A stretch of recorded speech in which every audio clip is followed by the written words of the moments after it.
What's going on, guys? I'm Dave, and in this video we're going to talk about why I chose the Peloton Bike Plus over the standard Peloton bike before the big $400 price drop. I started thinking about making this video before Peloton dropped the price of the standard bike by $400, so there's currently a $1,000 difference between the Bike Plus and the standard bike, which was kind of a big womp womp moment for me. There was a $600 difference between the Bike Plus and the standard bike when I got my Bike Plus, and that's still a lot of money, and I still ended up choosing the Bike Plus. Now with $1,000 between them, if I'm being honest with myself, I'd probably just get the standard bike, but I still think we can go into some interesting stuff in this video anyways. You have to think that a price drop is coming for the Bike Plus sooner rather than later, just to make the decision between the two bikes a little bit challenging for you. If you're trying to decide between the two bikes, I'll share some of the biggest factors that I considered between the standard bike and the Bike Plus before I ended up choosing the Bike Plus before the price drop. There are definitely things that I love about the Bike Plus, and there are things that are mildly annoying, but I hope that this video helps you decide between the two and helps you decide if you want to get a Peloton in the first place, even if you decide to get the standard bike, which would be a great choice at the new lower price. If you're like I was and you're just trying to decide if you would actually use a Peloton and if it's for you, I love mine. I use it every weekday before work, and I use it a lot more than I thought I would. I would say that like 90-something% of people who have a Peloton really like it. So if you're on the fence at all and you've done spinning in the past, you'll probably like it a lot. Let's get right into this video. When I was deciding between the bike and the Bike Plus, I went to the Peloton showroom in the Cherry Creek Mall in Denver to get them both a ride, and the biggest difference between the two bikes to me was the speakers. This was a deciding factor for me, but it might not matter depending on your situation. To me, the speakers on the Bike Plus are way better than the speakers on the standard bike because it includes a subwoofer and the speakers face towards you, which makes the sound just feel a lot more full, especially during workouts. It's louder, it's more clear, you can put the bike anywhere in the room and still get really good sound out of it. If you're getting the original bike, depending on your setup, it might sound like the sound is facing away from you and playing that way, because it is. Especially when you're listening to workout music, I really don't want my music to be really treble heavy or even a little bit tinny. I want to feel that music and try and recreate that studio cycling experience at home. The standard bike and the Bike Plus are both super smooth and really quiet, but that being said, if I'm spending over $1,000 or over $2,000 on a piece of equipment, I want the sound on that thing to actually work well. A lot of times during Peloton workouts, the instructors talk about doing something when the beat drops or when this part of the song starts playing, and I personally want to feel that coming through the speakers, and I don't want that to feel like a weak part of the song when we're climbing up a hill or doing a fast sprint. And for some people, I realize this might not matter at all. It might not matter to you if you know that you're just going to wear headphones or connect your Peloton to a Bluetooth speaker that you already have in the room that you're planning to put your bike in. If you know that you're not going to use the built-in speaker, this is a non-issue to you. For me, if I was going to spend this much money on a piece of exercise equipment, I was going to use everything that came with it, including the speakers. And this is definitely a stupid first world problems thing, but I just never wanted to rely on having my headphones or my Bluetooth speaker charged to make sure that I could use it for my ride. One of my favorite things about having a Peloton is how easy it is to start, and any barrier to entry or bumps in the road that prevent me from starting in 2 seconds would be a major annoyance to me. But if you know that you need to work out quietly, and let's say you have AirPods or Bluetooth headphones that you already work out with and really like, that's awesome. Or maybe you have a Bluetooth speaker that's just sitting in your room that you can leave plugged in all the time. Also a really good option. So again, this might not matter to you, but it really mattered to me because I prefer to ride without headphones. The speakers on the Bike Plus are really superior. This is like the difference between a Toyota sound system and a Lexus sound system. Both are functional, but one sounds a lot more full. Next, this is kind of a controversial feature on the Bike Plus that you've probably already heard or read a lot about.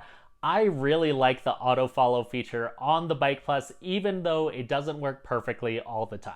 If you're not familiar with the auto follow feature on the Bike Plus, it basically adjusts the resistance for you on the bike according to what the instructor is saying during the class. If you're on a heavier part of the ride and the instructor says to put your resistance between 45 and 55, it will probably shoot you around 50. If you manually move that up to 51, the bike will remember that you want to be slightly above the middle of the range that the instructor is saying. It's pretty cool. When autofollow works, which is most of the time, it's actually kind of magical. I really, really like it a lot. When it doesn't work, it's mildly annoying because you might be hanging on to a hill a little bit longer than the instructor says, or maybe you're not getting that downhill that everybody else is getting. It might be delayed by 5 to 10 seconds.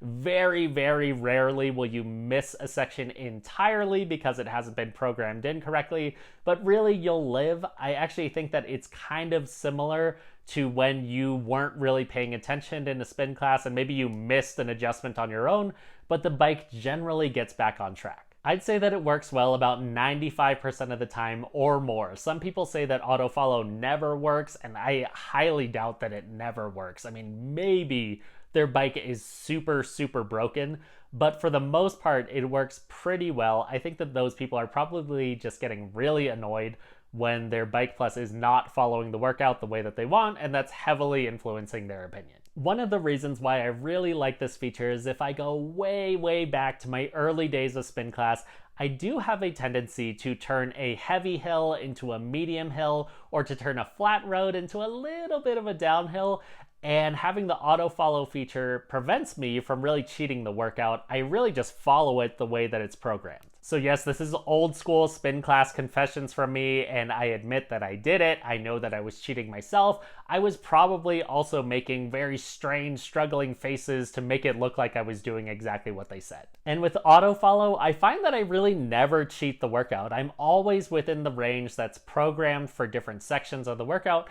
and I never really go below it. It takes a lot of thought out of it, and I know that I'm just gonna do whatever the bike does. Especially when you're doing a hit class or maybe a groove ride with Cody where you're constantly having to adjust the resistance of the bike, that can be a little bit annoying and tough to keep up with. First world problems, but it's really, really nice not to have to think about it. You just get on the bike and ride and do whatever it says. A lot of people have home gyms and home gym equipment because they don't want to have to think about stuff. They don't want to get in the car. They don't want to have to find the right equipment.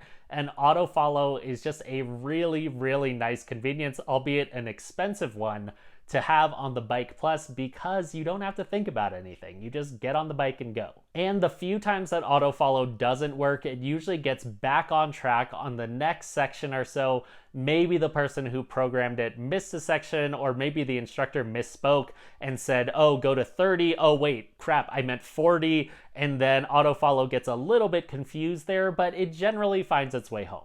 And especially if you're stuck on a heavier part of the workout because autofollow missed something, it can be a little bit painful, but you can always just manually adjust it down if you know that it's not doing what it's supposed to do, and then it should catch up pretty soon. So if you're someone who wants to think as little as possible when it comes to getting on the bike, and you still want to be challenged even on the days that you're not really feeling your workout, the autofollow might be a very important feature for you. If you're someone who's extremely self-motivated, honest, or maybe you're someone who deviates from the ride all the time, maybe you always go way heavier, or you like to just skip certain sections and ride flat and ignore what the instructor says, then maybe autofollow doesn't matter to you. Either way, with the Bike Plus, you can turn autofollow on or off by hitting the little lock icon on the screen. If you're enjoying learning about the Peloton Bike Plus so far, please give this a like to help more people find it. Now, back to the video. Okay, this next one is really stupid, and I'm half joking when I say it, but I really like the shiny logo on the Peloton Bike Plus. I am absolutely not saying that anyone should spend $1,000 or $600 more to have a shiny raised logo on their bike,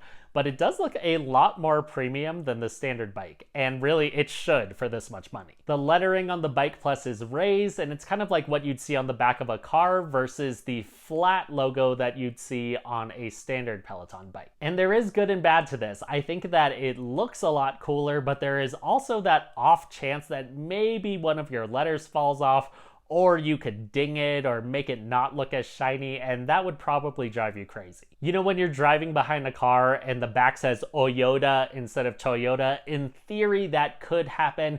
You could be riding an Peloton instead of a Peloton if somehow your P fell off. Kind of a weird way to say that. When my Peloton was being delivered, the delivery guys actually told me that they've had to take a bike back before because someone knocked a letter off of their Peloton logo. That would make me really sad if I ever did it, because it would be impossible to put on as straight as it comes on from the factory. So God forbid if I ever mess up my logo, I will be very, very sad about it, but it does look pretty cool. Another really big feature that separates the Peloton Bike Plus from the standard bike is that the screen rotates, which may matter to you depending on your setup and if you're going to take other types of classes through the Peloton app. If you didn't know, on the standard bike, the screen is fixed in place, so it doesn't move, which can create some odd situations if your Peloton is pushed up against a wall, or you just can't see the screen if you're trying to do other types of workouts using the screen on your bike. There are many aftermarket solutions to this for the standard bike on Amazon, but the Peloton Bike Plus comes with a screen rotation straight from the factory. For some types of classes, like a bike boot camp, the rotating screen is going to make a lot of sense because you're going to be transitioning from the bike to the floor, and chances are you would benefit from being able to see the screen instead of just getting audio cues. For other types of classes like running or meditation, the rotating screen is probably not going to matter that much. Even for strength,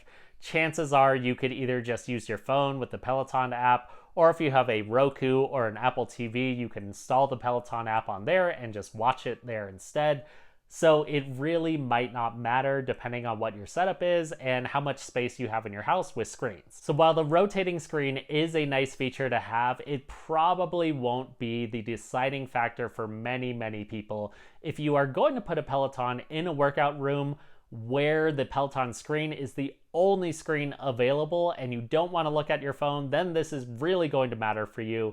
If you have other TVs in your house or other places that you can work out, or you're good with using your phone, the screen rotation probably doesn't matter that much. I have rotated my screen a few times, but I use it less than I would have thought. A lot of times I just decide to go to a different room or use the Peloton app on the TV, because just the way that my room is set up, it doesn't really make a whole lot of sense for me to do some stuff on the bike, hop off, rotate the screen. I just don't really have the space for it. If you know that you're never going to do any other types of workouts through the Peloton app and you're just going to bike, you probably don't need a rotating screen. The importance of this feature is going to be highly determined by where you have the bike, the types of workouts that you're going to do, and if you have other TVs or screens in areas that you can work out, so it may or may not matter. If you don't have an Apple Watch, this next feature does not matter. If you do have an Apple Watch and you like tracking your workouts, you might really like this next feature that comes with the Bike Plus. When you start a ride on the Bike Plus, you get a prompt to start a workout on your Apple Watch by holding your watch close to the logo that's at the top of the Peloton screen.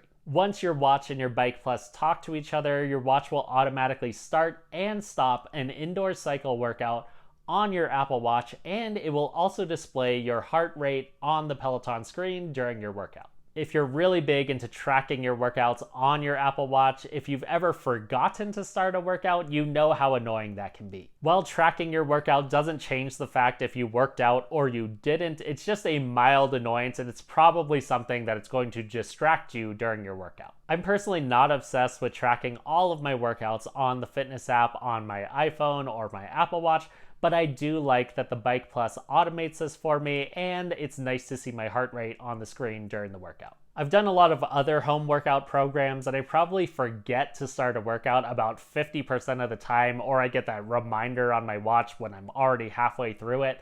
And I don't really forget with the Peloton because it's right in my face right before I start the workout. One of the big downsides with this feature is that it sometimes doesn't work, especially when your watch is locked, which generally happens when your phone isn't nearby. Out of every 50 or so rides that I do, my watch probably won't talk to my Peloton for maybe 2 of those rides, so that's a little bit annoying, but it still means it's working about 95% of the time. I can solve this by just manually starting a ride on my watch on my own, but a lot of people say that if you're going to spend this much money on the Bike Plus, it should work every time, and it should. To help your watch and your Peloton talk to each other and behave correctly, it's a good idea to keep your phone nearby so that your watch stays unlocked. It seems to make a big difference. Another big downside to this feature is that it only works with cycling workouts, which is super annoying. So even if you start a strength workout on your bike itself, it's not going to do the auto tracking that it does like if you were taking a cycling class. For the most part, I use my Peloton to do cycling workouts and like meditation classes, which I don't really care about tracking anyways. But for people who do a lot of different Peloton workouts and use the screen on their Bike Plus, they get very, very annoyed by the fact that this syncing and tracking, auto tracking, is only working for cycling workouts. So if you have an Apple Watch and tracking your workouts is really important to you and it drives you nuts when you forget, this feature could be a godsend for you. If you don't have an Apple Watch, you do not care about this at all. If you're an Orange Theory person or you just generally like to use your heart rate to help determine your exertion level, this could be a very killer feature for you on the Bike Plus. You might really love it. Really, at the end of the day, you're not going to go wrong with either the Peloton Bike or the Bike Plus. The workouts are amazing, they're super fun, and you're going to find an instructor that you like. My personal favorites are Kendall Toole, Cody Rigsby, and Alex Toussaint. You're going to find someone who works for you. I think that the instructors do an amazing job, and the hardware for the Peloton is really, really impressive. It's super smooth. I've taken classes at like Equinox, SoulCycle, and crappy classes at 24 Hour Fitness.